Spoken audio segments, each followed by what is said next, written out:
we have reached a point in these last couple of days where I'm saying that it was in the last 12 hours, but it was probably in the last couple of days for sure, in which the over will totally smash the framework, and it'll just go floating about and drift off. And we're going to have to clean it up. So I'm very pleased now because we've reached the tipping point, and the lies are starting to fall off. And we will get into 2,780 years of knowledge. And in that course of that knowledge, we will discover our own true human history.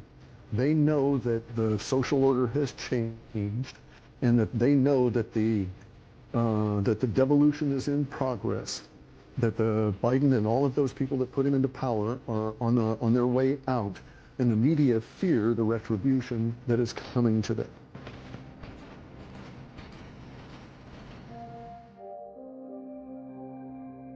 Before we get into this show, I want to share with you the Z-Stack, a powerful immunity-building vitamin pack formulated by Dr. Zelenko, the founder of the Zelenko Protocol.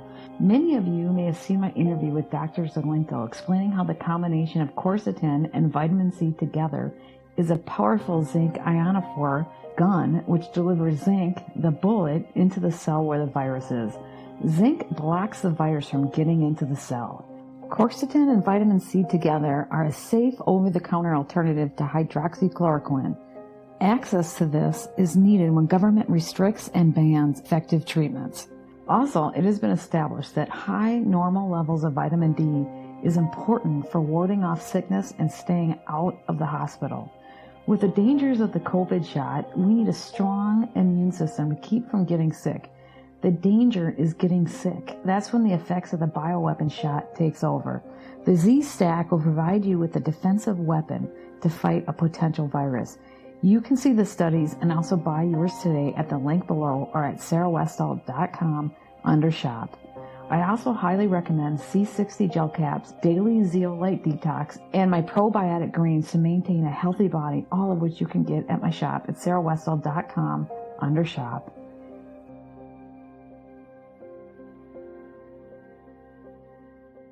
Now, do you think that the saline solution or the placebo was given to some of these bad guys? Because why would they kill off? Because they're not going to kill off their own troops. Well, first off, the beings that are organizing it don't care. Okay, they'll kill off the psychopaths and the sociopaths to get at the rest of us, right? They just simply don't care. Not all of the originators of this have escaped it. So we're starting to see some of the people in Australia in government show up with Bell's palsy. We're starting to see some of them with neural twitches and neurological problems from having received real clot shots, okay, not simply placebos. But here's something that's happened. They violated the test integrity on Moderna and Pfizer. That is to say, there is no placebo control group. All right, they claim to have mixed in, or rather, they acknowledge that they've given the identified placebo control group actual material. So there is no way to have one group to compare against another to determine effectiveness or safety. All right, so that's out the window. So how can they possibly get the FDA to certify it? So what they're going to do is they're going to say that we, Moderna and Pfizer, on our own, illegally decided to, without your knowledge, because you signed up, when you take the shot, you're signing up to join an experimental process, okay, to be a subject. That is explicit with that test. That's why that sheet is left completely blank, because they're not telling you any of it, because they can't tell you, because you want, here's their excuse, see. The reason that they left that sheet of instructions completely blank and didn't tell you anything about it is because they have to be sure that if you got the placebo, that you didn't know you got the placebo, and therefore the placebo would work. And so what they're saying is, instead of having, usually in a study, you'd get 100 people that you're going to give the study to. You're going to chop them up into groups. Say, for convenience, there's 2 groups of 50. You're not going to tell the group of 50 that's getting the placebo that they're getting the placebo, right? But you'll know every one of those 50 before you give anybody anything. You will have identified them, put them into your database, gotten all the particulars, all of that kind of stuff, in order that you have enough information about them to have an accurate study of them as individuals in cross-comparing with this substance. What the Moderna and Pfizer are going to do is to say that we've thrown that out. We know who the placebo guys are, and they're all fine.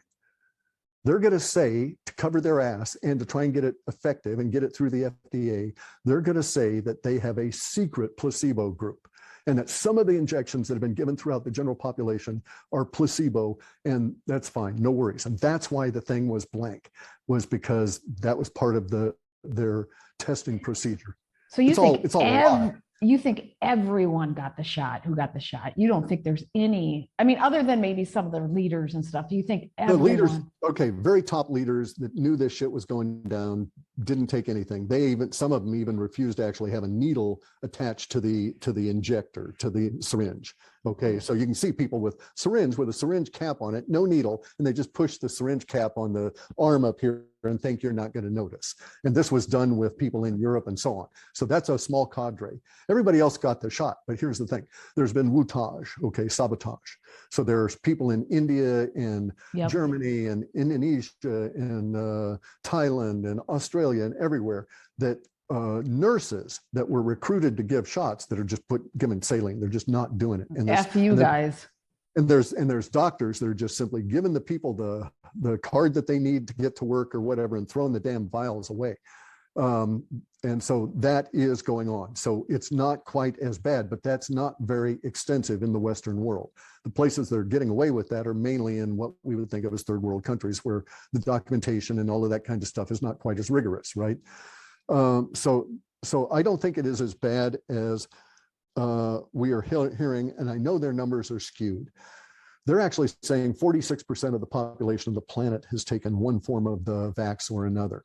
Now, I know that the Chinese are going to die in huge numbers, okay? They were vaccinating 1 million a day for a while, and they're not messing around. And here's something else about this.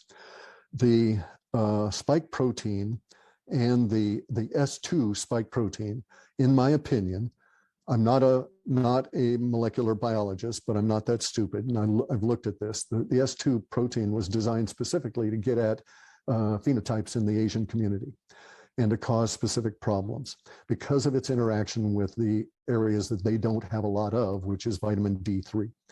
All right, so the Asian community, by and large, is typically at the low end of optimal D vitamin and shading into insufficiency at any given time because of cultural conditions.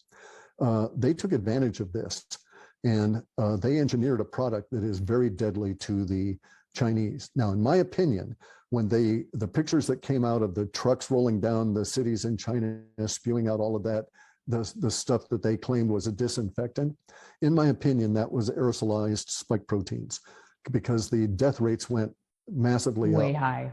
And at the same time, they also lost animals, and they lost all animals that were exposed to it, including animals that lived underground. So in China, as a result of the flood that they had recently, hundreds and hundreds and hundreds of thousands of dead animal bones were flushed out of the sewers and the ground and stuff in Wuhan and Hubei province by the floodwaters going through. And these animals just simply died in the ground from the aerosolized spike proteins, not a disinfectant. So it was a deliberate approach to killing us. The people driving the trucks, I bet you they didn't know, so the chain is, we live in this pyramidical power structure that's been imposed on us, which in my opinion is not human. Humans would not devise this. They wouldn't hurt each other like this. Correct. And we wouldn't have this kind of a power structure, right? We don't normally. If you see humans out in the wild, they're communalists, so to speak, right?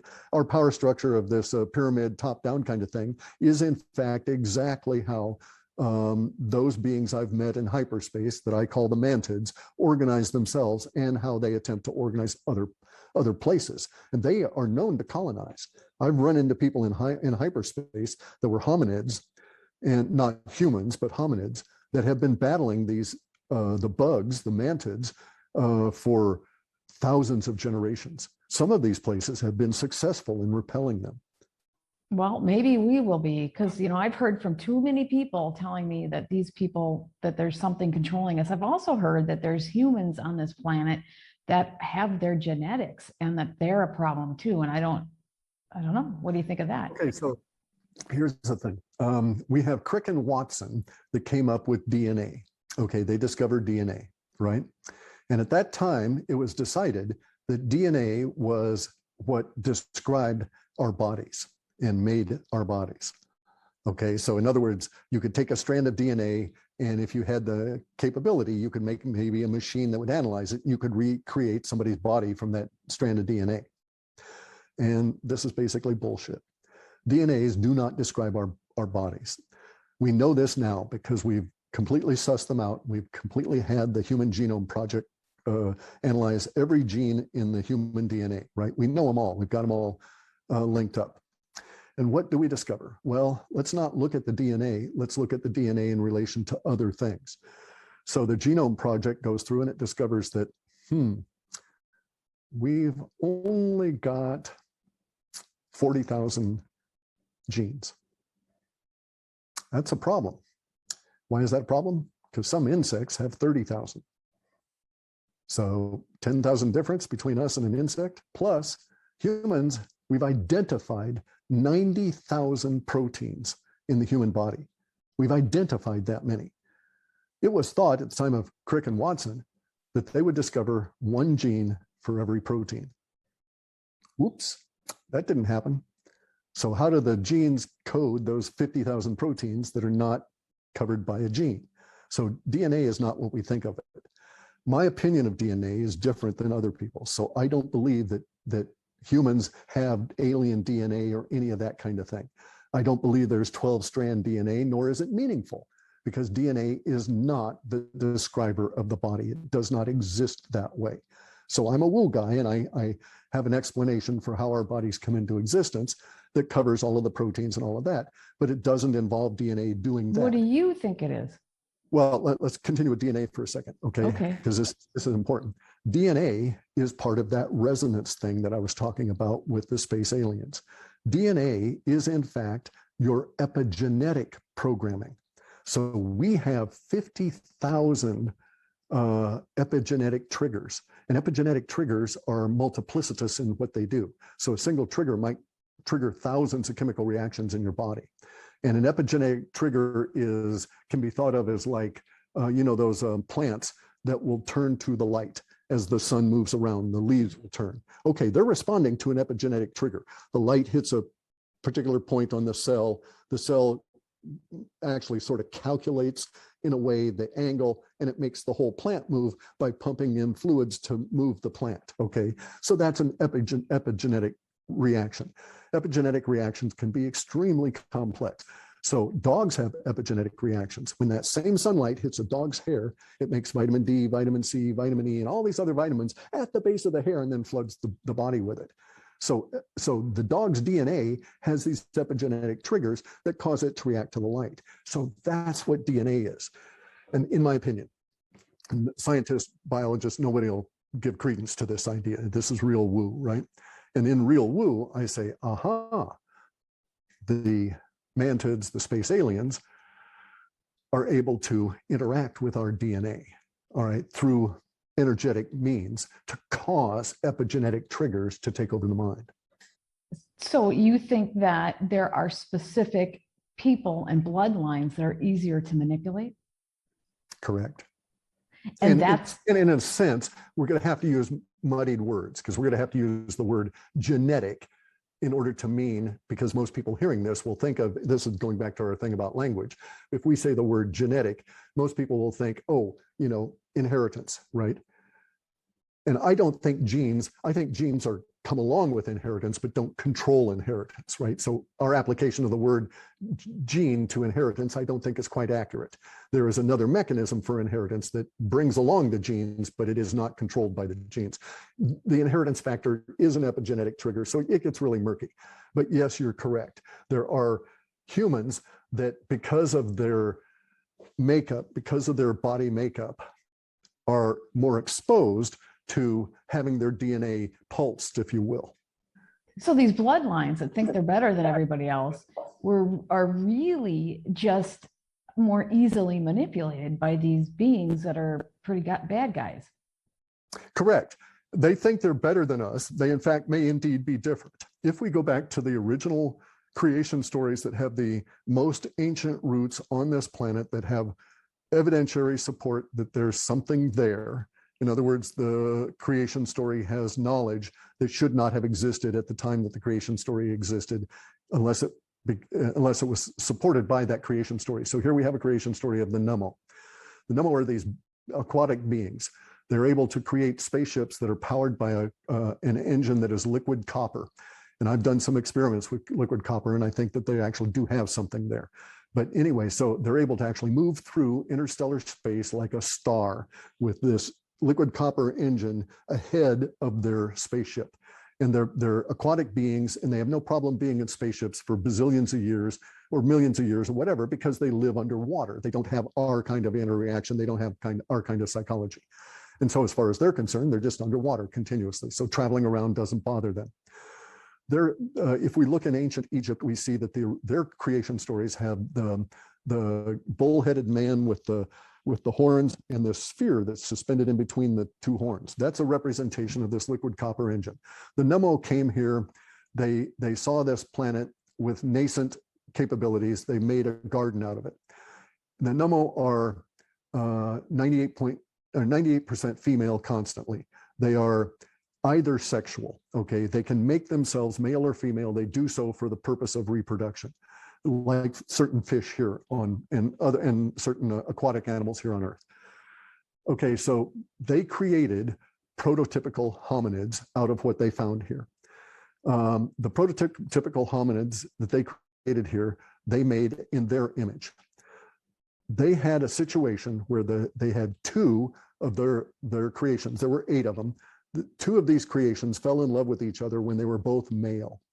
Okay, and this is where we get the prohibition against homosexuality and all of that, right? These two beings fell in love with each other when they were both male, and they converted one of them converted in order to have a child, and they had a progeny. This child was mentally ill. This being was mentally ill. When it reached a certain stage of its life, it stole one of the Nemo's spaceships that was here on Earth, not knowing how to operate it. It flew it up into the atmosphere, and it came back and it crashed on Earth and created a great catastrophe that completely polluted the Earth. The Nemo and the remaining, and the 8 of their creations had to leave because the planet had been polluted. The Nemo were moral enough to wait for the pollution to come down while they were away. Time is immaterial. We don't know how long this took. And then they came back to clean up the mess because they had caused this karmic mess.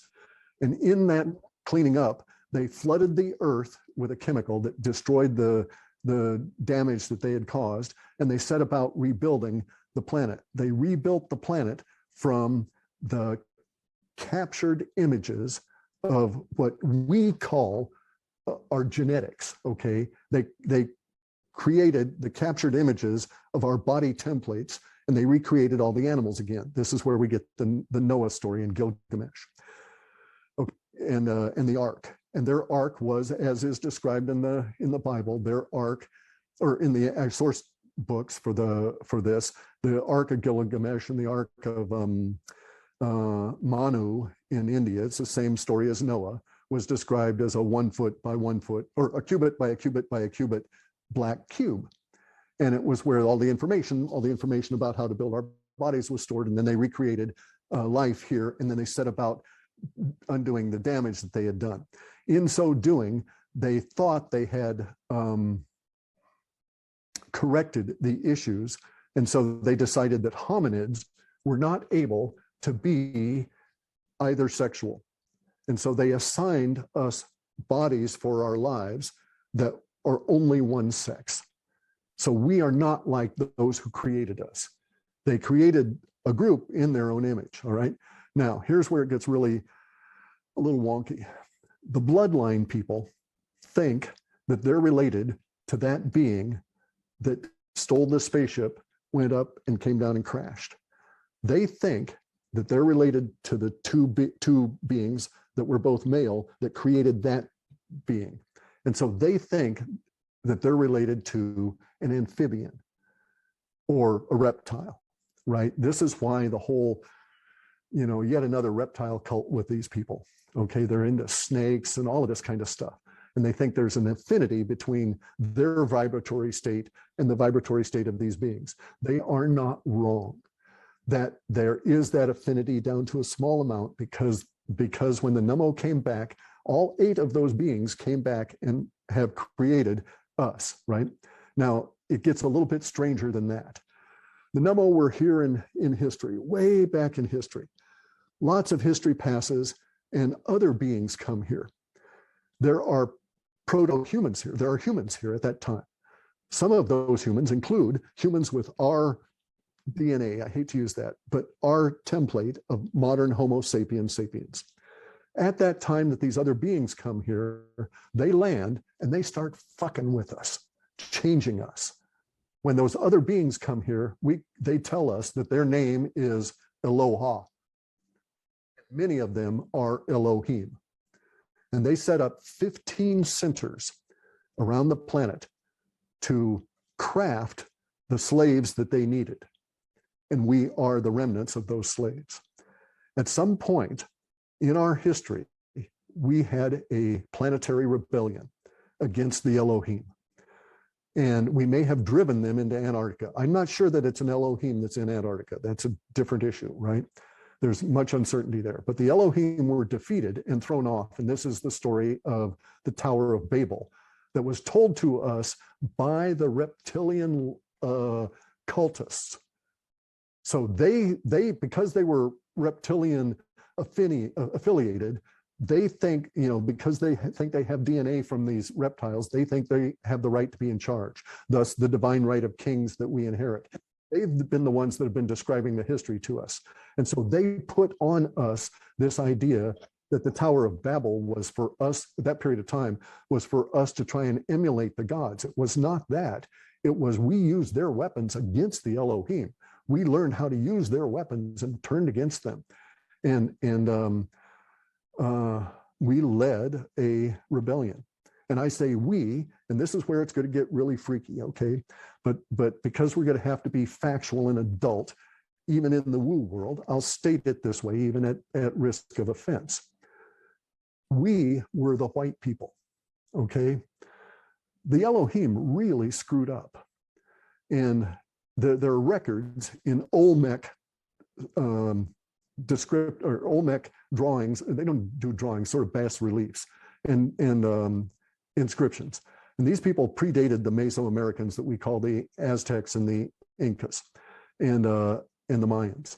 And the Olmecs were one of the centers here in North America for the creation of humans. And there are records, if you look at it right, within these spheres and everything else that the Olmecs left us, that say that, basically, the people in the creation center in Europe screwed up and created some really nasty humans, and we've got real problems.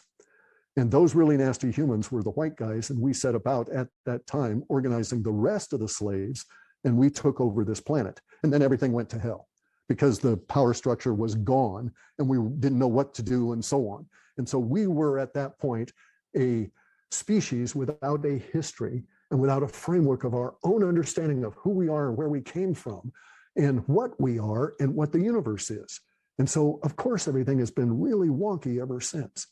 But then these mantids realized that and started manipulating them and controlling their minds. I mean, here's the thing.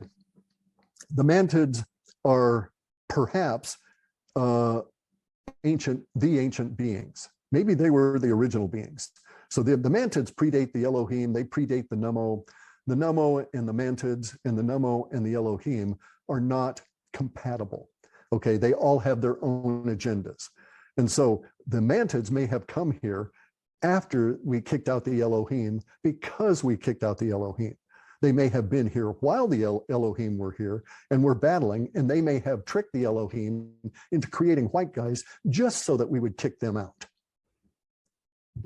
The mantids are quite capable, because of the way that they learn things, They are quite capable of having a 2,000 or 3,000 year plan. And so a mantid 2,000 years ago might have planned everything that's happening today in a broad sense and have set about creating things 2,000 years ago to create things to occur this way now. That would not surprise me one bit. Well, the other thing is, I'm going to get back to this vaccine just a little bit. If the vaccine is going to, because in the animal trials, the mRNA vaccines killed all the animals. I don't know what would make humans different.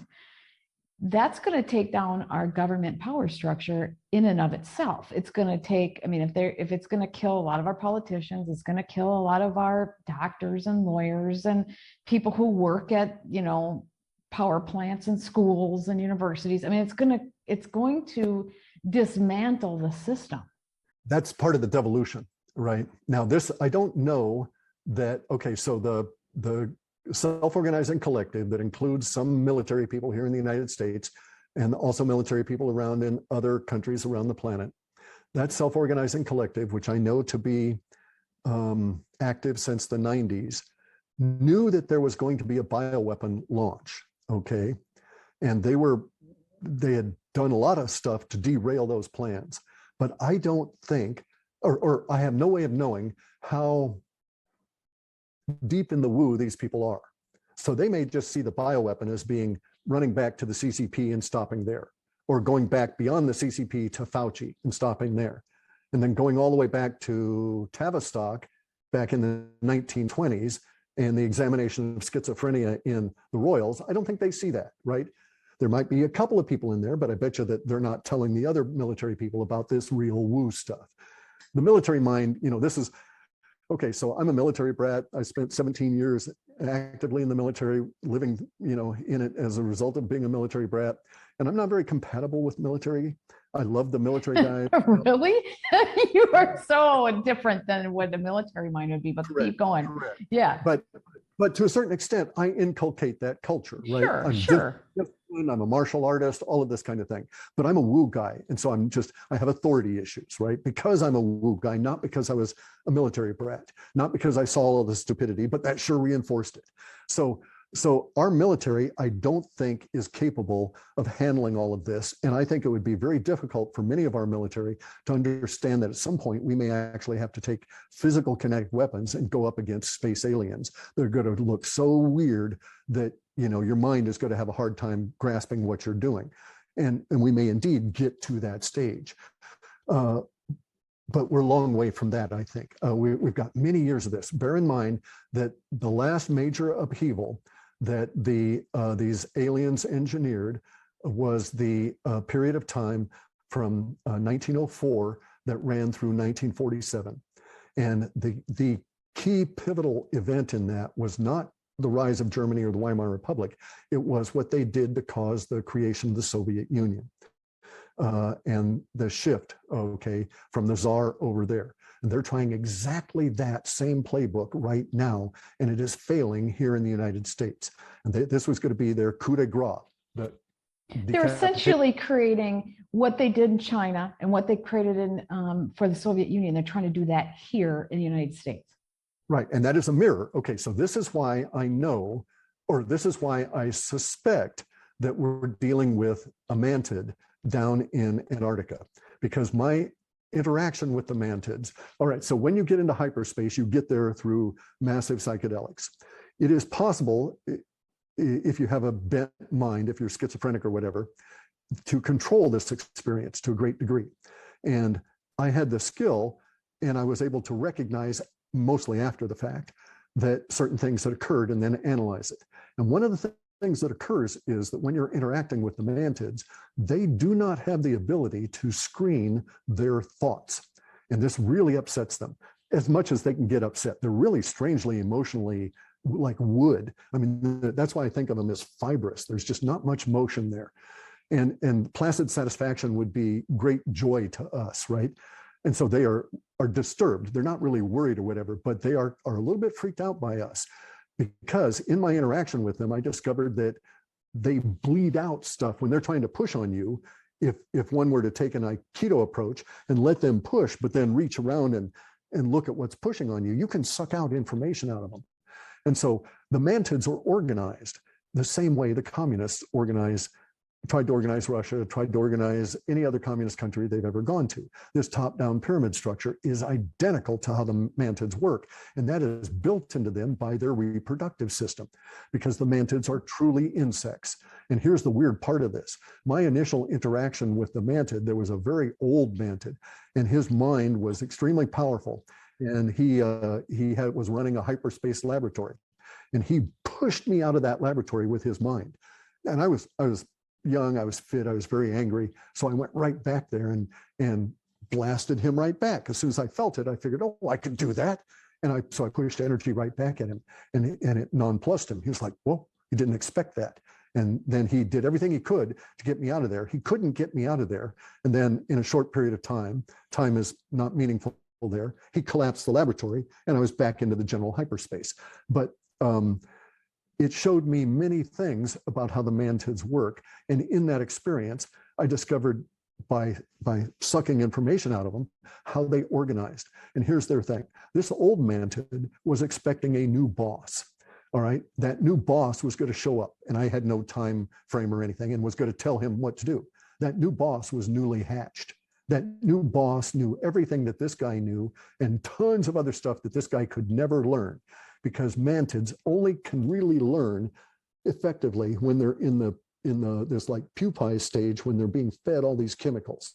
And that creates knowledge in these beings. And when they hatch out of that egg, they know basically everything they're ever going to know throughout this entirely long life.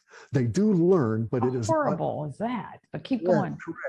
Correct. And so they do learn, but it is not the way we learn. And it is agonizing for them to actually absorb new knowledge. And basically what they have to do is to see that there's new knowledge coming up, and then go create new chemical batches that hopefully will encapsulate that and capture the ability to think in this new knowledge, and then put it into these eggs and hope that those mantids that come out of there can be effective. Oh, that's interesting, because insects are programmed from birth to know everything. I mean, they just know stuff. So they're like a colony of bees almost, where they have a queen bee and it's like a pyramid structure down from that, or is it? Pyramid structure of the newly hatched. The queen is simply a brood, is just a machine for producing eggs, and does not organize or control anything. It is a servant of the collective, okay? Their collective is very much a power structure. And the newly hatched one that hatches out can't even flail around, but can broadcast with its mind that I'm in charge, everybody do everything, and they will do it. Wow. Okay, so it's just a very different, it's like a hive mind, but pyramid down, hierarchy hive mind. Correct. And you know and so here's one of their like social sayings about humans. There will come a time when every human will know his place and every human will be happy. Well, that's what they said with the Great Reset. You will own nothing and you will be happy. And so that's why I know there's a mantid behind it, right? Because the mantids are distressed by our emotions. They are upset that we have them. Our emotions broadcast out a psychic veil around this, an emotional outpouring from this planet that disturbs the mantids. And they want us to not have these emotions. They are of the opinion that we have these discordant emotions and have these discordant lives because of a flaw in us. And they are set about correcting that flaw. And one of the ways that they're going to correct that flaw is to give us their structure. They don't really, insofar as I was able to determine, have a profit motive for colonizing us. It's more like we're sort of an irritant, and this is the way that they figured out how to deal with it. Wow. They're extremely psychic. Okay. And once I discovered this, I went back, I took a lot of psychedelics, and I went back there repeatedly because I learned how to do that. Right. And so I would go back to this hyperspace, and I could wander around and eventually find my way back there. And I interacted with the mantids a couple of times. They were not particularly interesting once I sussed out what they were. And the hominids were ever so much more fascinating. And I learned so much more from them. But the insects are psychically sensitive to the point where their physical bodies, wherever they may be in universe, are able to perceive. Well, it's like in the Star Wars movie where they say there's been a great disturbance in the Force. Mm-hmm. Okay, to the mantids, that's the way they are. And so the thing that causes them such great distress is their sensitivity to key force, energy applied to matter backed by emotion. All right. And so that is what is their driving thing, but that's also their core of their being. And that's why they can also manipulate us, because they're so sensitive to that. They can just get in and weave our little strands any way they want. And so this is why you get the very many reports through history of interactions with these beings as you're incapable of doing anything. Basically, you recognize you're an automaton and you walk when they tell you to walk, and you don't know who's telling you to walk, and you walk. And we hear reports of this from 12th century Germans that were abducted in the middle of the night and went and told the priest, and he wrote it down. We see it in France. There's a lot of abductions in the 12th century, and these abductions, in my opinion, are organized by the mantids. The mantids have control over the lizards and what we call the grays. Because the mantids are insects, they are mentally manipulative. They have digits and hands, but they don't have the hands to do technology, that kind of thing. And so they use other beings that they have created with their mind, being able to manipulate energetic responses in physical matter. They tune, so to speak, the developing embryo of a lizard to create a lizard being that is under their control. Sort of makes sense? Yeah, well, it does, because when you start thinking about things being frequency and things, it's out there, but no, it is actually woo. Yeah, it's out there, but if you go all the way up to this Yep. level, you can even throw away everything I've told you about all these space aliens, and all this stuff still makes sense from the pyramid structure down, right? Because we can observe that, and we observe the pyramid structure collapsing now, and we observe the mind control coming off of the media as they are suddenly scared for their lives, because the framework that had kept them safe, that said, we have no fear for you lying for us. You should have no fear for lying for us because we protect you. Well, that's gone. And so they're now starting to scramble to cover their ass. And now all of this stuff is coming up, right? And so the mind control is breaking down. Well, and that it's definitely something odd and something weird. And all these little pieces that I'm seeing are there is some kind of something manipulating these people mentally. And so maybe it's this stuff. And so, and all the pieces, I've heard different things from people that fit into a lot of what you're saying. And I guess that's where we're going to learn what's really going on. I do have a couple questions though. When I look at, go ahead. We need to state though that bear in mind what I said earlier, okay? In the woo, we have discovery, evidence, and then we have conclusions. So I've been giving you a lot of conclusions, right? So we have to understand that a lot of my thinking will have to be shed. Those conclusions will have to be thrown away as we get new discoveries. Right. So maybe it's the down and whatever, that kind of thing. Right. Well, and that's fair. It's because you don't know, you're going with what you think based on what you've seen, but maybe you'll learn something else that'll change it. But, I've heard Klaus Schwab was saying that most of the West will be killed off, but they want to keep a lot of the Asians, the Chinese, because they're already trained to follow and to listen to rules. This is in his Flip and Reset book.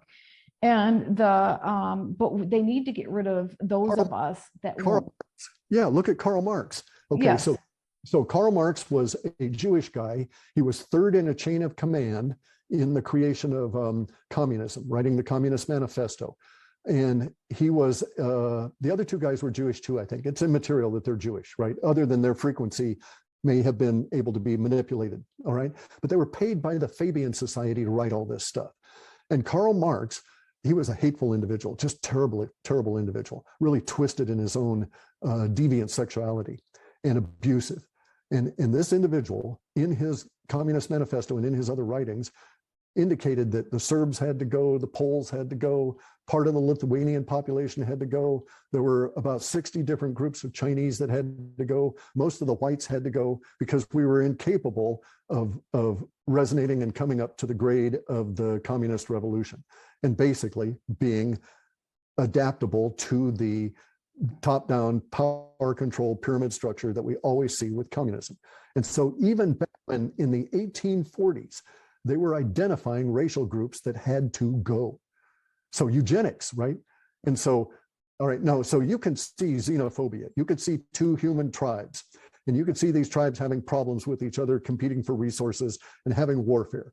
But do the tribes themselves, as we see, there's no evidence that there was ever a genocide here in North America, one Native American tribe against another. There were lots of slavery things, cross connections, fights, wars, and all of that, but never was there a genocide. There was never a genocide down in the empires of the Inca or the Mesoamericans or the Maya.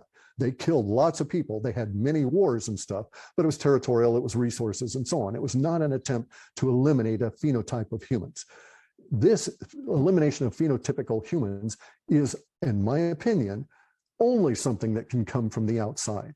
You don't see the Chihuahuas saying, you got to get rid of those fucking Great Danes. Yeah, I don't think humans would do that to other humans naturally. I keep saying this is not a natural humanity type thing. It maybe is a psychopath thing, but not anybody who's healthy human. Correct. It's incredible. So this vaccine though is a method for doing that. But if they're going after the Chinese, it's like you were saying, then it doesn't fit that Klaus Schwab. No, it certainly does. Okay, tell me why. Because Klaus Schwab thinks that they only need 500 million slaves. And there's so bad. It's so bad. Millions, right? There's too many of them. They got to kill them off, and correct. They'll kill off these guys. So everybody's being killed off except people like us who said, "Screw you. We've learned too much. We don't buy into your BS." What are they doing? If they've been planning for 2,000 years, didn't they kind of know that there's going to be people like us who are going to say, F you? Okay, so here's the thing. It does not occur. All right, probably not. If we're dealing with a mantid would never think of the idea of an insurrection, rebellion, any of that. Okay, because it doesn't exist in their social order. It's not in their minds. It's never been fed into them via chemicals. There's never been a mantid political revolution in any way, shape, or form because of the way they all think alike. All right, they're not a group mind. They are individual thinkers, but that individuality is subsumed by this common vibration, so to speak. Yep. So they've never had that. They have in their physical history, every so often they have a what we would think of as an inheritance purge, where there's mutants that arise from radiation and so on, and all the non-mutant mantids will smell the mutant mantids, and at some point the mutant mantids get to the point where there's enough of them, and that smell permeates the mantid social order, and there's a great killing, and the non-mutants kill the mutants, and thereafter, or the mutants kill all the non-mutants, and thereafter that's the dominant strain, and that's where they go forward. But this is not a genocide the way we think of it, right? Not an elimination of a specific phenotype. So that's what we're facing here. So yes, they will kill lots of people with the vaccine.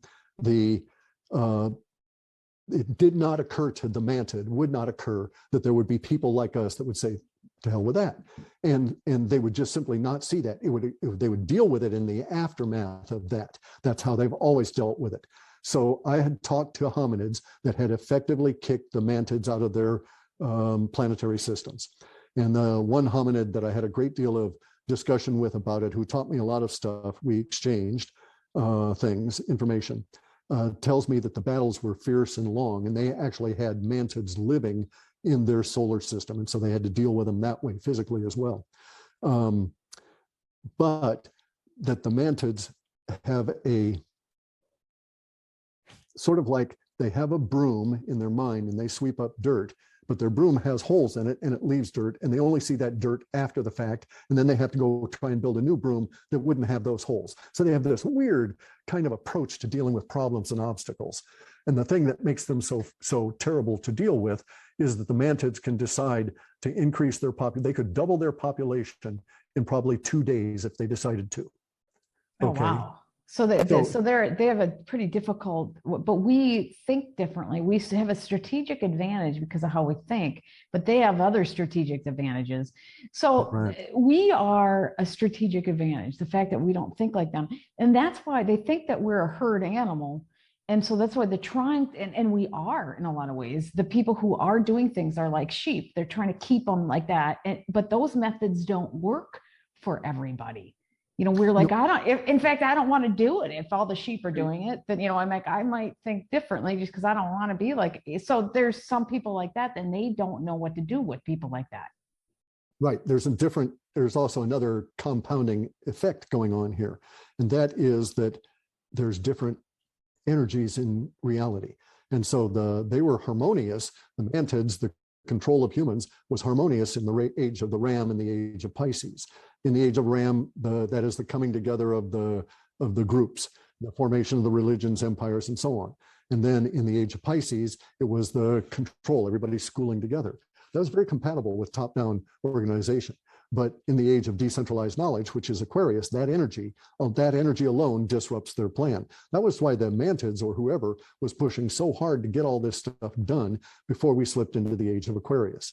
Now, I'm of the opinion, okay, so if you go back and you look, let's drop down many, many, many layers to the globalists. Okay, forget all the space aliens for a moment. We just go to the globalists. They had all of this stuff planned to kick off in 2050. They were going to have their bioweapon release. They were going to have their lockdown for 5 years. They were going to kill 470 million of us. They were going to bring out a mandated vaccine in 2055. And then they were going to kill down to only 500 million on the planet. Okay. And so they were going to pop that off in 2050. And I have been wondering why, and researching for a long time why they moved it forward. And I was of the opinion for a long time, oh, geez, there's giant space rock or something coming to really disrupt their plans, right? And it is exactly that sort of thing, but it's not a rock. I'm of the opinion now, it is my conclusion, that the reason they moved it forward is because the Mantids had become aware that we actually slipped into the age of Aquarius this December. And they were told, yeah. No. The Mantids, okay, so. The Mantids told the globalists, is what I'm saying, that you need to move your dates forward because, Then they just, okay, so the Mantids will tell you via resonance something like move the date forward. They do not have to put in your mind any reason for that. Your mind will just pick out something to go with that now firm commitment emotion that's been put into you. That's how they work. They don't put thoughts into your mind. They let your mind come up with your own supporting thought. So they would push on Karl Marx and too many humans. And so Karl Marx says, the Serbs, they're too dumb to survive communism. And so we got to get rid of them. And so he brings up all of this shit. So they wanted the genocide, but they don't have to supply any reason for it. They just have to supply the emotion that makes that human go out and do it. And the human's mind will click in with that. Well, that's why the psychopaths are more easy to manipulate, because if you're not a psychopath, you're not going to, I don't want to kill everybody. Yeah. And the sociopaths go along with the psychopaths because they have that want to belong, need to have that same resonance kind of thing going with them. So they're easily led. So this is the weirdness. Yeah. So the Mantids don't resonate, the love frequency, which is supposed to be the strongest, highest frequency. They don't have that. Okay. So that is a human conclusion. In the woo, no frequency is stronger, or no frequency is above or below any other, all right? There's various levels of energy, and you can say that love is the highest frequency and so on, but that's a human conclusion. But it's very strong. It's the strongest that we've been able to measure, but maybe it's just because we feel it so much stronger. Exactly. We have love, all right? The Mantids don't. They don't have care. They don't have anything. They hatch out. That's just like, I got sued by Corey Good, okay? And I got out of it. I got my suit dismissed. I did it pro se. I'm pretty proud of that. But here's the thing. I got sued because basically it all came down to me dissing on this idea of these blue avian beings that were going to come and be an external savior to humanity that Corey Good was popping off about. One of the things I said about the blue avians is, look, I've got chickens. Any being that hatches imprints. They don't know love. They don't know compassion. They have none of these emotions. And that no avian has an advanced vagus nervous system. Now, this vagus nervous system information I know I've known this since the 90s, and it is just now coming out and being discovered by science. I know this since the 90s because in the 70s, I took all those psychedelic trips and talked to this hominid that was very advanced in vagus nervous information. I did him a favor by telling him this idea about discardable surfaces, because their environment was encountering dust for the first time ever in different kinds of changes on their planet. And they'd never come up with the idea of paint or of a sacrificial surface. And after a long period of time, I got that idea across to him. He paid me back by describing and telling me things that led to me inventing the emotional reduction engine and doing all that programming that led to the Alta reports. I got that from information he gave to me about the vagus nervous system and how that works with the 9th and 10th nerves in your cranium to manage your desire mind and your feeling mind and your emotions. So we're at, okay. This is so cool. This is just fun to listen to. Keep going. Okay. So anyway, though, well, I'm starting to get off track here because, we actually need to get back to the real stuff that's going on here. But we do. It's very serious. It's very serious what we're dealing with, but keep going. But all of this is actually, well, basically it's all we can say that love or good is the highest emotion, right? But we're not going to find those emotions in other beings in reality that may have, in our way of thinking, very moral lives. So there are insects that are not like the mantids. And these insects don't screw around with people and stuff and are very moral insect beings. And mostly they're not out about screwing around with people. And it is because of the way that they vibrate. And so the fact that they can't pick it up, the mantids and any avian being, any being that is hatched, right? Because they don't have, reptiles, by the way, have very rudimentary vagus nervous systems. We have the most advanced vagus nervous system on this planet, except for those found in dolphins. They're slightly more advanced than us. Okay, these vagus nervous systems are different from the vagus nervous system in reptiles, which includes all birds. And the mantids, no insect has a vagus nervous system at all. They vibrate in a different manner, which I don't know about how that has occurred. But they vibrate us through our vagus nervous system, which causes chemical things to occur. Your vagus nervous system can take serotonin from your gut and put it in your brain. It's that powerful. So it can move hormones and chemicals around your body. So all they have to do is manipulate that and your mind is changed, right? And they don't feel that vibration at all, and we do. So they have a lack in reality, and we are much more rich in our reality than they do.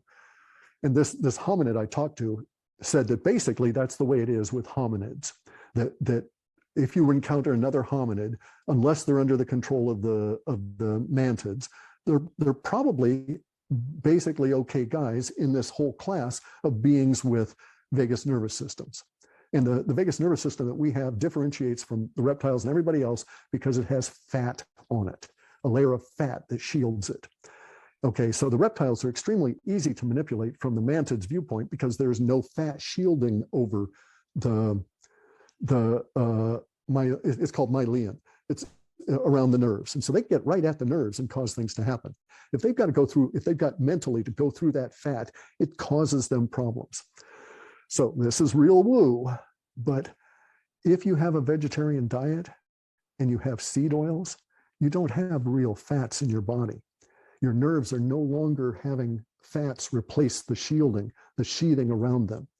The seed oils don't replace those, and you get all kinds of problems. You get itchy skin, you get cracked sinuses. So vegetarianism and veganism is part of the mantid's plan because it reduces that fat layer and makes you more controllable because you're always in this heightened, irritated state that they find easier to push on. Because you don't have that fat layer around your nervous system. And so this is deep woo, right? But I only eat real fats. Ghee, clarified butter. I cook in real fats. I never touch seed oils. Obviously, I'm different from a lot of people. And I think in some ways, perhaps safer and so on, right? And so truly these things matter at this weird level. And so this is all connected all through reality. And so this is why we get various religious prohibitions on diet. It's either put in there by the mantids, or other people recognizing that the mantids are doing things, put in a prohibition against something that the mantids want done. So if I were going to have a religion, I would have a religion that says no seed oils, no veganism, right? No more than 10% of your diet from carbs, this kind of thing. And do we find any such societies throughout history? Well, we do.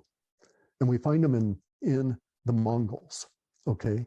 Not the samurai, samurai were great. Samurai means to serve, okay?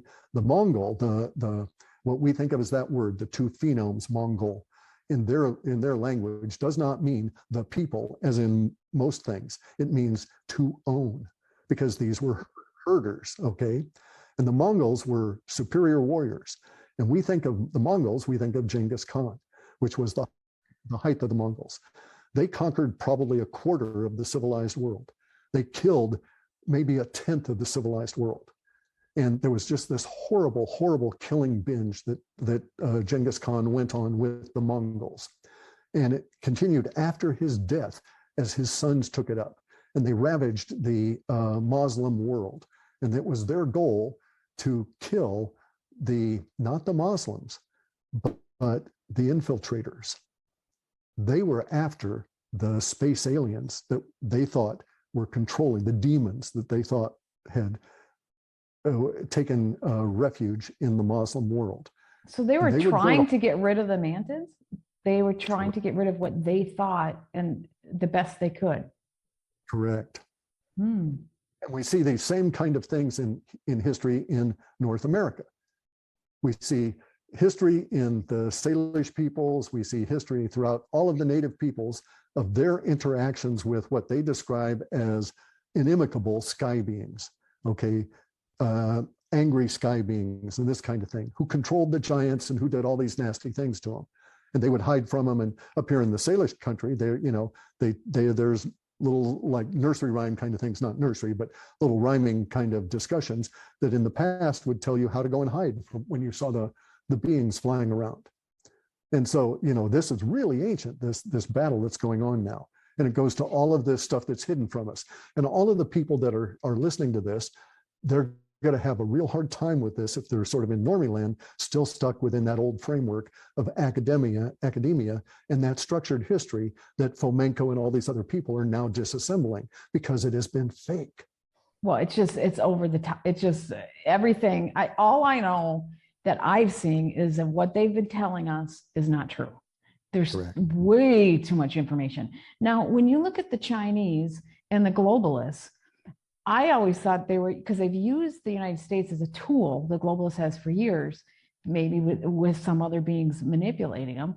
But now I always thought that they were using the Chinese. They were going to replace us with the Chinese to be their tool. Correct. But here's the problem.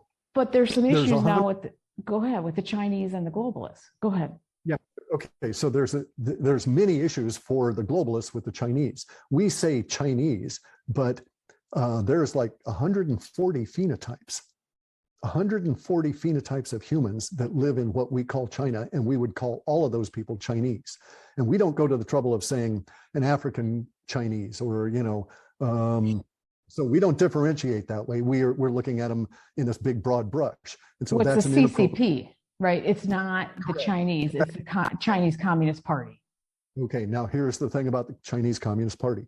That Chinese Communist Party, the last time I did an assay of going through and looking through the names and stuff that I was able to see, is about 80% Han Chinese.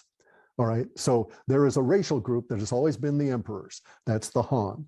They have been numerous, but not dominating numerous, right? And so there's, with all these other groups, 140 plus groups of other phenotypes, other races within Chinese culture, the Han have to do divide and conquer. And the Han are the CCP. So the CCP and the globalists are doing deals, but that doesn't necessarily mean they're bringing along all of those other 140. Look what they're doing with the Uyghurs. Look at what, and they're not doing. No, it's not the Chinese people for sure. Right. And the Uyghurs are not they're very distant ethnically from the Han. Okay, and so the Han are doing this to a number of other groups in this particular model, and they're basically genociding them. They're getting rid of these groups that are not going to be easy slaves. And this is where we're at right now. And the goal, though, is white genocide. They want to kill all the white people, and they're going to do that because we're not good slaves. We don't take the manipulation that long, and we won't do the manipulation the way that they want. So we're at that stage now where if they are able to do a white genocide, then all the other races on the planet are doomed. And this is why I say it's kind of ugly, right? Because I'm not saying black people and Asian people and brown people and, Filipinos and stuff are not valuable or anything. I'm just saying that for this moment in time, it is pivotal to recognize that the assault on the whites through CRT, through all of this stuff, is specifically guided with the idea of a white genocide to be created over these next 50 years, such that they don't have to deal with us past this particular time. And it is my opinion that the overriding force, whether we want to call it mantids or the globalists or whatever, came to the realization that, oh my God, the actual entry into the age of Aquarius has occurred, and we thought it was coming in 2050, and that's what's moved them. Okay, not a big, Apophis is coming back in 2029 and 2041, and it may hit us in 2041, but that they don't think it's going to hit us. Obama and his crew obviously don't really worry about global warming, buying waterfront properties, all of that kind of stuff. Right. So all of that is BS. So the reason to get rid of the white people is because we have within us this I guess inability to accept slavery, and we will truly die rather than be slaves. And that is a catching disease.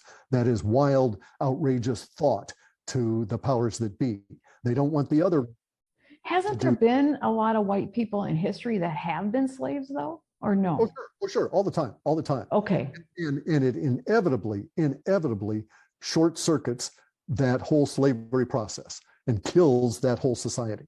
So they would take, for instance, the Swedes would go and steal Irish and Scottish women. And within one generation, they were, those Swedish men were sailing back over to take their grandkids to see the other grandparents. Basically, because the women would, their genetics, it just would screw everything up.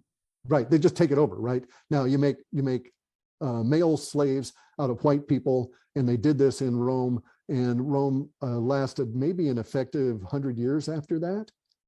And prior to that, the whole thing had been slaves from Africa, Nubians and Egyptians, right? And the Egyptians the people that they called Egyptians that they were slaving were I think it's called Fathat, and they're basically sub-Saharan Egyptians. Okay, now this is not to say that other people have not enslaved whites. And so here you had Rome, you had Romans enslaving other white people, right? And that gets to be a problem because, they can pass, it's not easy to tell. And in the Swedes would actually, there was initially, I think it was like somebody the forked beard. I think it was Eric the forked beard. I don't know his first name. He was famous for having his beard braided out in a fork. And he had the prohibition that you could only take back women that had red hair, because this way you could always tell the truth. You could tell who was the one that. But now, why would Klaus Schwab and Soros and all these idiots want to be part of killing off the white people when their kids are white and they're white? No, they're not. They're privileged and protected. So they're not whitey. They're not white trash. Oh, okay. So you have to look at it from their perspective of we're the white lowly. They want to get rid of the white peasants, not the white elite. Correct. And look at how every racial group always does this to every other racial group. And even within their own racial group, there's prejudice. In China, dark-skinned Chinese get a different level of prejudice against them, right? And all of this kind of thing. Now, there's weird reasons to suspect that there are color differentiations in the overarching space aliens. Okay, so it is known or suspected that the Elohim were pale, all right? Pale as even more pale than regular white guys today. And so whiteness was therefore held up in that sense as being the top of the power pyramid. And the mantids are pale. They're sort of a yellowish pale, but they're pale. And so we get these things that are, basically the remnants of cargo cults. Space aliens come down to the ignorant population and you emulate them. Here's a typical example of this. The Nummo are an aquatic people. They don't have legs. They have like flipper kind of things. They have technology that allow them they can breathe air, but they prefer to be taking their oxygen out of the water. They have sort of like wetsuit kind of things that go over them to provide them with water. But how do they navigate on land? Because they're sort of fish shaped. We have images of them all through the Middle East, all throughout all of the petroglyphs, all around the planet. Truly, all around the planet, north and south, you find images of the Nummo. It is the most replicated image on this planet is the Nummo of these fish beings, and the various different degrees of it. Well, in the African stories from the Mali, there was this period of time when the Nummo came ashore to instruct the Mali in science and stuff. And they told the people there, don't emulate us. We're not gods and so on. They told them this explicitly. Nonetheless, the people there started trying to emulate these beings, the Nummo. One of the things the Nummo did was they had these devices that allowed them to move on land.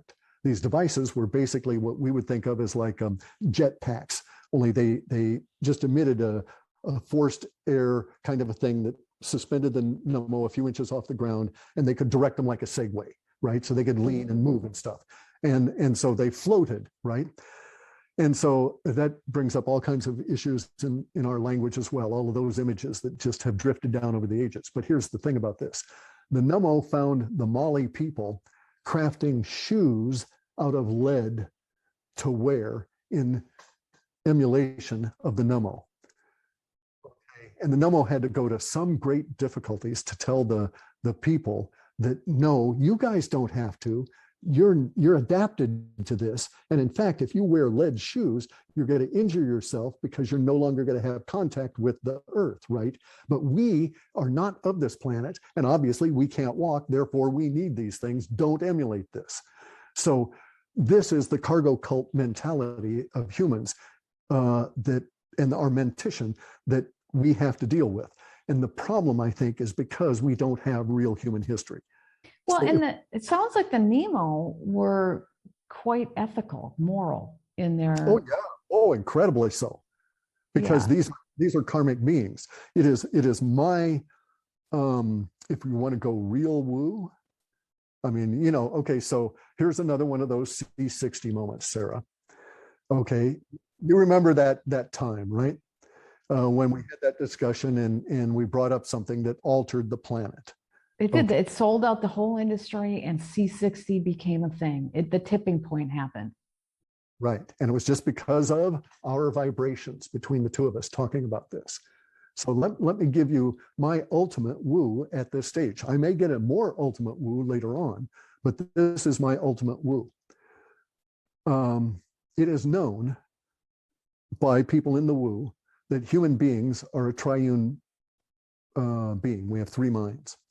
Okay, and we actually have 7 minds. We have body mind, we have a feeling mind, and we have desire mind in this body. But we're too large to shove into this body. So out of our 7 minds, 4 of them are not in this body. We have reason and rationality. Many people seem to lose touch to that.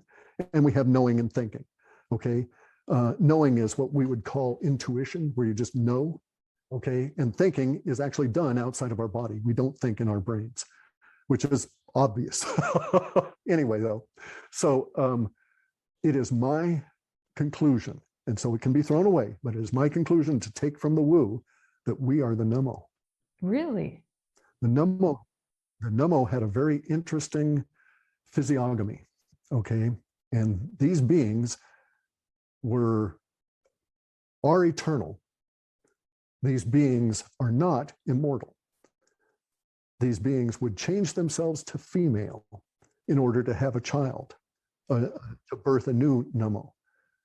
They would put their consciousness into that new being, and thus were eternal. So as they gave birth, their old body would die and they would be in the new body. And that's how the Namo progressed through time. So you think that that's us? They can create new beings. Okay, so two Namo can get together to create a new being that has key from both of those, and that thus the race can expand. Yep. Individual Namo can maintain themselves through time by going through this process and creating their next body. And then that body that they create there is different from the body that is created from the blending of the two. The reincarnation. That's what the reincarnation, you think of our spirit. Okay. This is our reincarnation. Our reincarnation involves a structure that is not in our body. Okay, so when we reincarnate, we have a time gap, maybe thousands of years, but we are the Namo. The Namo are so magnificently ethically balanced karmic beings that when they had damaged this planet, it was determined that they owed this planet. And the only way they could manage that was to become part of the planet. And so we were created as the vessels for the Namo to reincarnate on this planet. Interesting. Well, they didn't think of themselves as becoming enslaved to the mantids. Well, there's the thing. That's the issue of karma. Okay, so here's the thing about reality. It's PPO, okay? So it's PPO, which is potential, probability, and outcome. Potential is like electricity, right? The charge. So there's so much that normies don't understand. They think there actually is an electron and a positron. That is to say, they think of as a negative electricity and a positive electricity, and there isn't. There is simply charge and discharge. This is the etheric viewpoint, right? And so potential exists with billions of humans all having a charge, a mental idea. So if all of us today, millions of humans in today on Friday, learn that absolute fact that the election was cheated, there is a giant potential that is created. We all have this same charge. Charge cannot be maintained in universe. This is an electric universe. And so charge will discharge and things will change. So we go from potential, where everybody learns that information, to probability, where we all hold that charge state, to outcome. And so that's where we are now. And that is the whole point of universe, to see what will happen. So it's like a neural net in programming, where you train the little critters and then you launch them out, and you don't know, they'll derive an answer, but you don't know what that answer is or how the derivation will actually proceed in the moment. You know some parameters, but that's about it. That's the way it is with potential and the point of discharge. We know that there's millions of humans out here that they're going to get new ideas over these next 3 weeks, and we're going to have an outcome from it. And universe wants to see what that outcome is.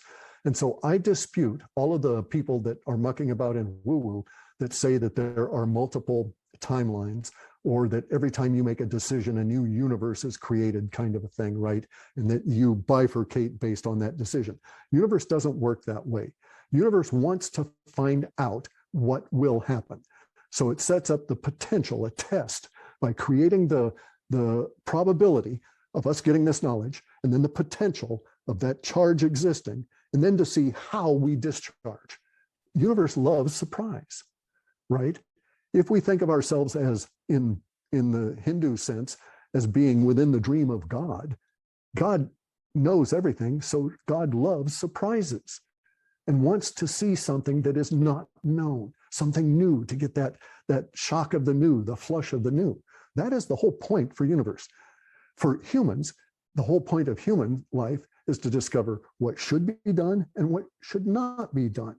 And those two things come up in this particular state. And it all resolves down to outcome.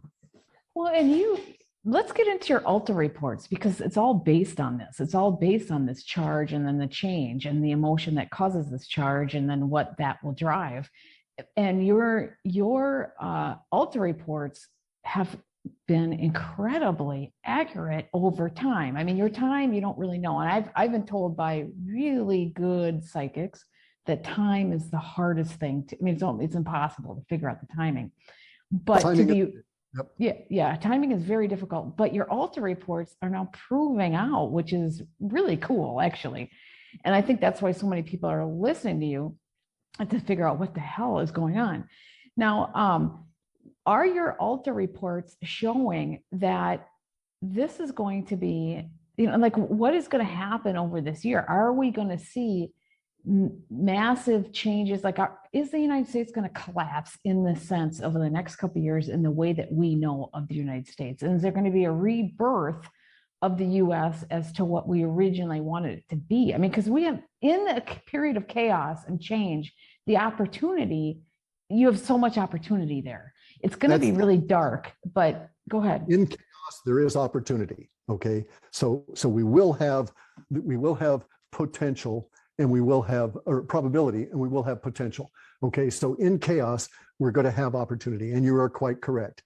The old Alta report said that we would go through this dire time. We would even have the point where we were creating re-education camps here in the United States, right?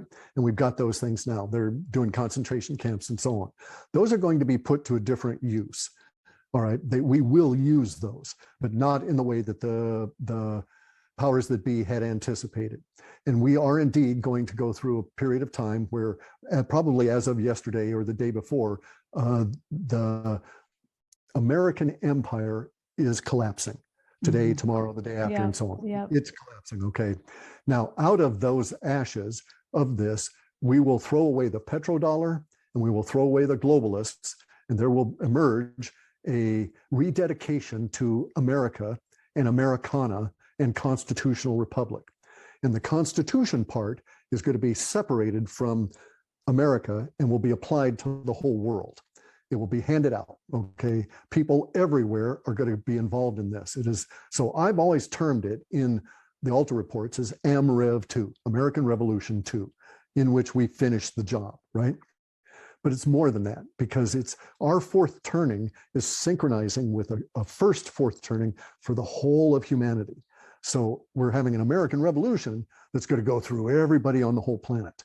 And over the course of the next few decades, I think we'll see the removal of the CCP and a total reorganization of humanity. And we won't have central banks. We won't have this global parasitic elite, and things will be so radically different for regular humans that humans that will be born even as little as 4 or 5 years from now will grow up in a world where they will be astonished that we all lived under the control of all these evil beings for so long, because they will live free. And that this is what I termed sci-fi. They'll understand what it means to be free, where we are fighting for it. Correct. And they will understand what it means to be a human, where we have no idea. Because over these next few years, one of the things in the Alta reports that always got me so excited was this breakdown of the control structure that we have ongoing these days, literally these days, yesterday, today, tomorrow. This breakdown is going to lead to a release of snippets and chunks of real history that we'll start piecing together. Because even the powers that be don't have it. The globalists have even had real history obscured from them. But we're going to find it. We're going to find out what it means to actually be human. We are, I think, okay, so I'm of the opinion, I have a conclusion that these humans, these hominids on this planet are perhaps truly unique in universe for so many different reasons, but primarily because of what has happened to us within our own history, and that we are a species in amnesia. Now, there's many terrible things we'll have to encounter in determining our own real human history, but it will actually bring what is called moksha, or release, which is greater than enlightenment, because this will release all of those things that are torturing us. If you don't know where you came from, you can't know where you're going. Well, and we'll also be like the Rudolf Steiners of the world, who we're out of touch with so much of our abilities. Like we can't feel, we can't sense, because it's being blocked from us. No, it's worse than that. Okay, because they've infiltrated our society, and they're trying to make us into vegans, and they're trying to put seed oils into us, and they're trying to put all of these things into us to degrade those abilities, to degrade our nerve sheaths, to degrade the connections between the vagus nervous system and our organs. These are not okay. So each and every one of these little things that the powers that be do that make no sense do make sense if you are not looking at them from your perspective, but if you're looking at them from the perspective of the overall control. So why should it be that there are adjuvants put into vaccines? So the vaccine is just this little tiny bit of a particle that your body's going to learn to know and make immune responses to it. And they tell us that these other things that they're putting in there are to make that work better, and they use this term adjuvants. The graphene oxide and whatever. And all the stuff, even going back into the vaccines that you and I had as kids, they had that shit in there. And so we had a cancer bloom in my generation in males of a very specific type of cancer that was related to the Salk vaccine, and I had it. Okay. Jay Widener likely had a form of it, and so on. Okay, and it came from the Salk vaccine because of the shit that they put in there. So we know that there's going to be cancers that are going to be produced by this vaccine. Also, by the way, if you have cancer in your body, mRNA just sends it into screaming production. mRNA kicks cancer up like you would not believe. So anyway, though, the point was to degrade us at this level, that our abilities to do things are not separate from our bodies. So in other words, you're never going to see a master sorcerer, and I'm not talking about witches or warlocks, okay? There is a difference. So people like myself use source. We use energy directly, as do the mantids and stuff. And I'm not claiming I have their abilities or anything like that, but I'm very advanced as a human. And so we don't do things with source, with trickery or any of that. We use our bodies. We don't use technology, right? Or we use our bodies as technology.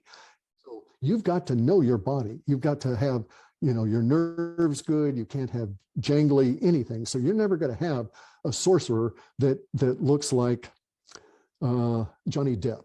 Sorry, okay? You're never going to have a thin, beta-looking male sorcerer. A sorcerer is always going to be fit. They're always going to be robust. They don't have to be big and bulky. One of the best sorcerers I know is Filipino. He's like probably 4'2", and I know trees that will fall to an axe quicker than him. Okay, he's that tough and corded. He's got maybe 3% body fat, and this guy is incredible. This other Chinese fellow I know who can light newspaper with key from his hands. And this has been demonstrated, I think, probably 5 or 6 dozen times now.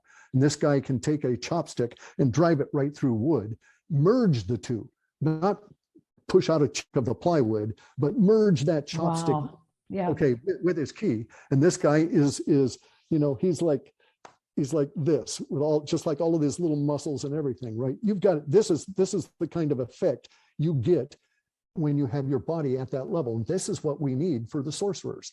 And so I know, because of the good fats I've got on my body in guarding my nerves, that I'm impervious to lots of attacks that would otherwise come psychically. So you see lots of people, they're saying they're, abused people, targeted people, and so on.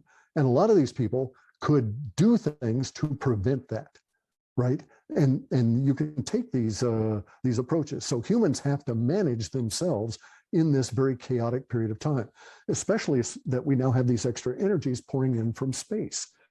We've got UVC hitting the planet, the surface of the planet, for the first time in known human history, and all these other cosmic rays and stuff. So we're entering a very energetic time in the universe, and it will pay for humans to adapt to that and harmonize with it. And we obviously need to harmonize. So in your Alta reports, I think this is a big thing that people want to know. Does it say that the people who have been the globalists and the psychopaths and sociopaths, will they come to justice? Have any of your reports talked about that? Or will we need to be able to synchronize with them and they need to change? What will they, will we purge them, or will they merge back into the group? There may be individuals that merge into humanity, that become subsumed into humanity, but the purge is a good word for it. It's going to be a very bad time that way, right? In the Alta reports, we had instances. It's necessary. It's like cutting out cancer. Correct. So we have to debulk, so to speak. Yes. And so in the Alta reports, we had instances where there would be terrible things that would happen, where it would be deliberately done, that they would be immolated. That is to say, we would herd some of these people, somebody would herd some of these people into areas and set them all on fire. Now this, I have to say, is very specific, okay, because this gets into weird, deep history again. So if you go back to the origins of Friday the 13th and why it's bad, Friday the 13th is bad because that was the day that the King of France and the Pope set on the Knights Templar, and they seized all of the Knights Templars' money, their ships, and all of this, and they seized about 250,000 Cathars in southern Germany and southern France, and they killed them all. Because Cathars were Gnostics. They were not, they're not Catholic, right? Yeah. And they weren't even considered to be Christians by the Catholic, but it didn't matter. It was a power play. And so that was all done on Friday the 13th. The Knights Templars went through a horrific death. They were deliberately killed through burning. They had this torture process to create a lot of problems in their body, and then they were burned alive. This was done quite deliberately. They did that because these beings that are at the top, the globalists, they know what I know about the Nummo, and they know about our bodies to some extent. Okay, they don't think of them as the Nummo. They think they're related to this sea monster, like the Queen of England gets on this stone every year with the sun, and they praise the sea monster ancestor, all of that. It's the stones in Wales. It's their hidden power stone. But anyway, and from there we get the idea of throne. But anyway, the situation is that, well, okay, so I don't want to get into something that's going to take forever to get involved in and finish off.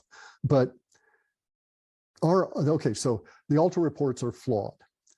They had some level of knowledge for all of us there. It was an interpretation through my mind. I was looking at data that I had no framework around. So there were things in there that I did interpret to that effect, but I don't know how to apply them in today's age, right? So I can't say that, oh, there's going to be a subdivision in the Northeast where we're going to herd all these people in and set them on fire. But I did have instances of those kind of things, of us tracking them down. Also of a period of time where humanity was so upset and so dismayed that all of these people that we identify as globalists were under assault should they show their face in public. And that is from what people would just, randomly arm people that say, oh my God, there's Bill Gates, whip out a gun and start shooting at him, that kind of thing, right? And so those kind of things were in the data. How solid the interpretation was is open to suggestion. Well, because you had no way of knowing, right? I mean, because you were like, it was 10 years ago. I was like, how the hell will you have any idea? Yeah. I mean, the first reports that I had on the sun disease was 1997. Yeah, I mean, how would you know? But with Correct. people losing their family members and their kids, and I mean, this is going to be, and people, all the orphans. Well, we're going to have like I always say, everybody who has the ability to take on some children are going to be taking on children. Yeah. I mean, and we're going to have to raise other people's children. Yeah. Maybe that will kind of dampen down a lot of the anger, is that we'll have to have real work to do, right?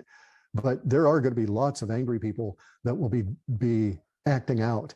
And so there will be so we're going into sci-fi world as of next year. We're in the initiation phase.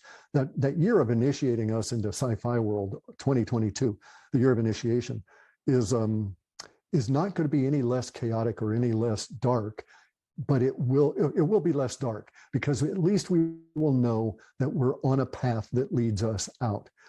We'll start be doing things, right? We'll be doing things that doing makes you feel better. Correct. The not knowing Correct. is what's so hard. Correct. And we'll also have a lot of people that will be coming over to the woo, so to speak, right? And so there will be more energy, and we'll start forming collectives, and it'll be constructive. So at least in 2022, we start constructing again as opposed to deconstructing, because we're in devolution now. Now the two will go on, will devolve for a long time, and, because we don't know what we're going to want to throw away from government and what we're going to want to keep. So that will go on for some time, but at least in 2022, we will have that path forward. We have a lot of terrible negative things to go through, but humanity survives. The globalists, we get justice, and in some cases we get revenge. Well, and I can't, I have a hard time. I like to think of myself as somebody who doesn't want to hurt others. I've never hurt another human being. I've never even hit somebody, maybe my sister or somebody, but you've never punched anybody. I've never hurt, but I find myself having those feelings against certain people that I would have no qualm if somebody was just ripped apart. I mean, I am that angry with certain people. Okay, so here's the way it is. We live in a karmically divided world. So we all have our own destiny. Every person's destiny is their own. Their soul is their own. Their karma is their own. Universe creates us as it needs for its purposes. We can harmonize with that. And so I want to tell you that not all humans are the same, obviously, physically. Mm-hmm. Mm-hmm. Also, not all humans are the same emotionally at their vibration.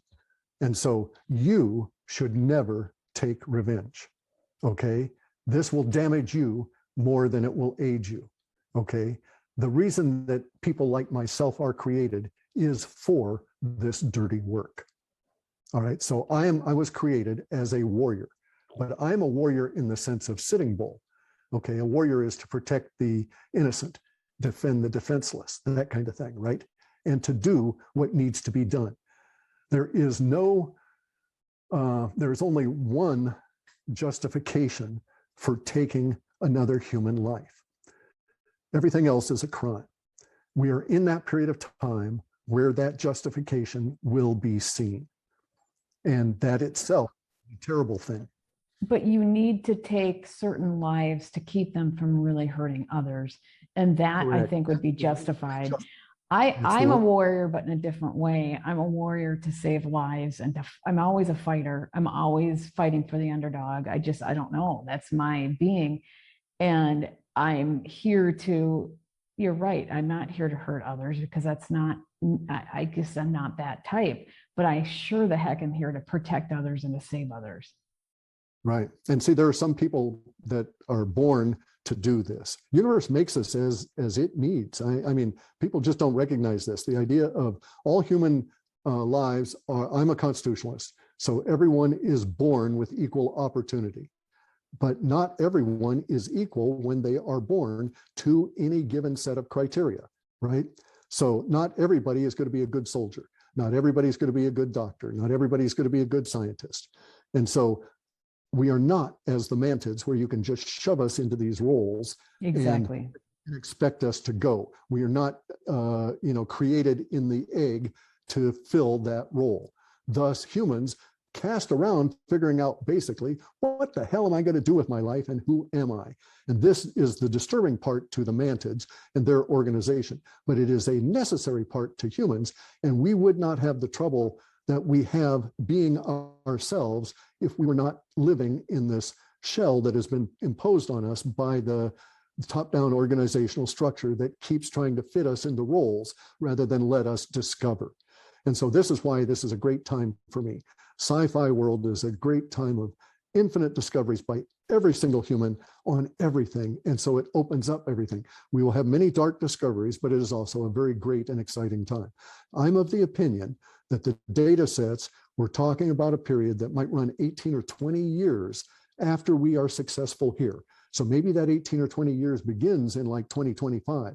And that will be the period of time where we go around the planet and scrub out all of the globalists and ultimately end up in Antarctica looking for whoever the hell is down there. And that will be interesting because, yeah, it's a headquarters of something. Because why did everybody go down there? And why is it forbidden for regular humans Yeah. and only government, right? Because, yeah, whenever they forbid you from something, then that gives you a clue, doesn't it? Right, right. Well, you are the most fascinating person. I love talking to you. Like I said, I've been binging on your shows. I'm just like, God, things are just so effed up that thinking about things differently is needed.